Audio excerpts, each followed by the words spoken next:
Right. So this presentation is about cardiac tumors, one of your final exam questions. So let's begin. It's a very quick one because there are not many tumors to discuss in this question. So I think it shall be quick. So the ideal situation to start a question of tumor for any organ is to start with the classification, and that is something I think you can apply in most questions, be it for a tumor, be it related to tumors or not.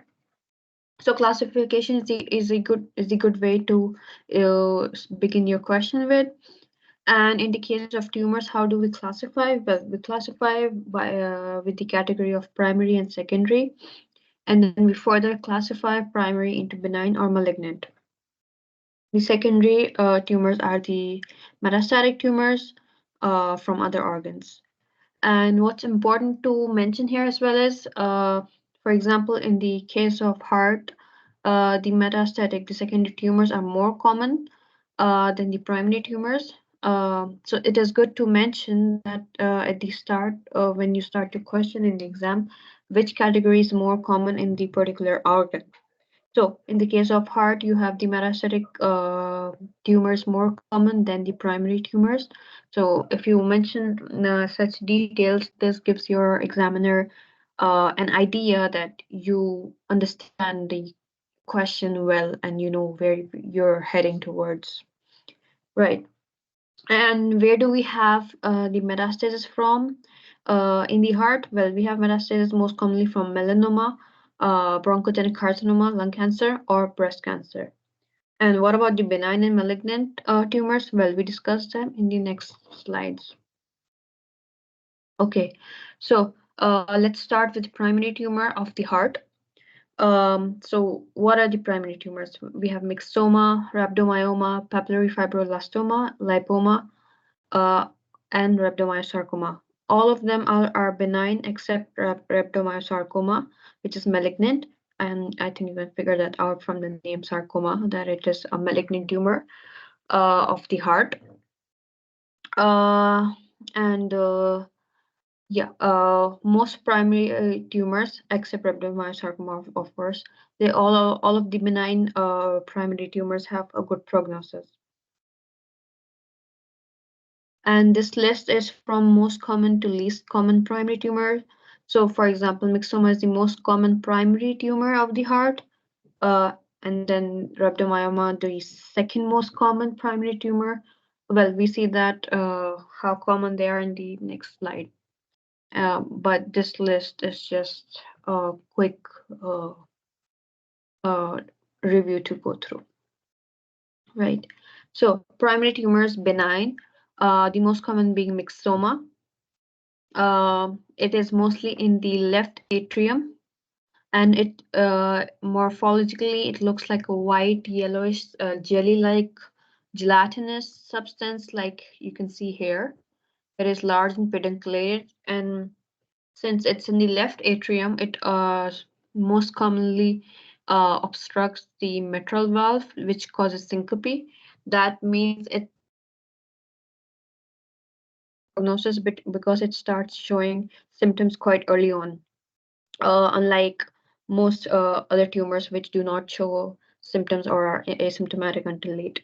So it has a good prognosis, and it is most common in adults, a most common tumor of a most common primary tumor in adults. You need to be very specific with your wordings in the exam. If you're seeing most common, you need to say most common primary, secondary, or the age, most common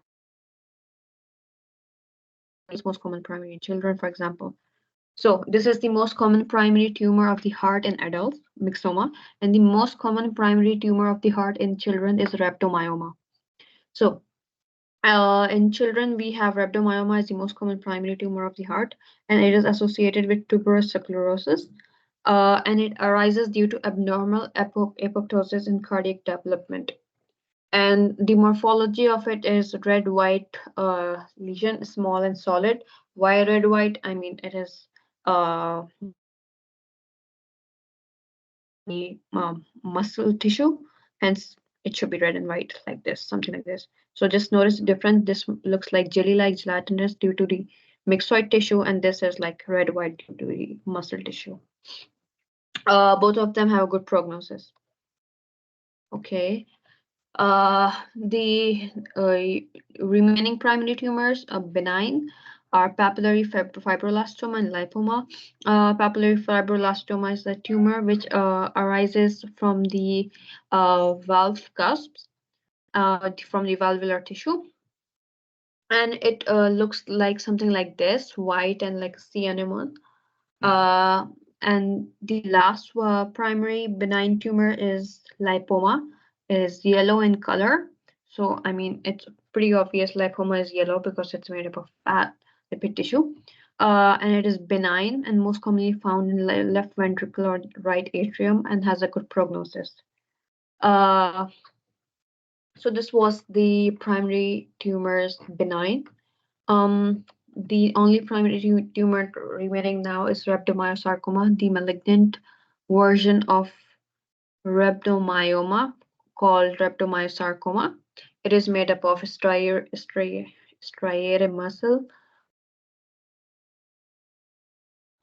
and it is diffuse malignant tumor and sort of very dangerous. I mean, it's malignant, so it is not a good situation. And imagine it being in the heart and looking something like this. It almost like compromises the function of the heart. But the good news is it's very, very rare. So that is something positive about this tumor, I can say. Right. Next, okay, so we are done with the primary tumors. Next, we have the secondary metastatic tumors, which are the most common tumor of the heart. Right. So if you're asked in the exam the question, what is the most common tumor of the heart, you're supposed to say metastasis. But if you're asked in the exam the question, what is the most common primary tumor of the heart, you're supposed to say myxoma. Yeah. So just be careful with the wordings of the examiner, and accordingly answer his or her question. So secondary metastatic tumors of the heart, they're the most common tumors in the heart, and they usually involve the pericardium. Hence, that causes effusion and compromise the heart. And where are the metastases coming from? From the melanoma, lung carcinoma, or breast cancer. And since it's a metastasis, so we expect to have a poor prognosis, of course. But uh, what's interesting is that heart is not a common site for metastasis usually. It is an uncommon site. So if you have a metastasis in the heart, that means you already have metastasis in multiple locations around the body already before the metastasis came to the heart. So it's sort of a sad situation by the time it comes to the heart. And what about the signs and or symptoms of the metastatic tumors? Well, it can be asymptomatic or it can cause arrhythmias or hemorrhagic pericarditis, since it involves the pericardium. It can also cause hypercoagulopathy state or carcinoid heart disease. But arrhythmias, hemorrhagic pericarditis, or asymptomatic are the most common signs of the metastatic tumors of the heart. Okay, so that was it for this question. What is your take-home message for the question? Most common tumors in the heart, metastatic tumors, most common primary tumors of the heart, myxoma for adults, and rhabdomyoma for children. And that will complete your question here. Thank you.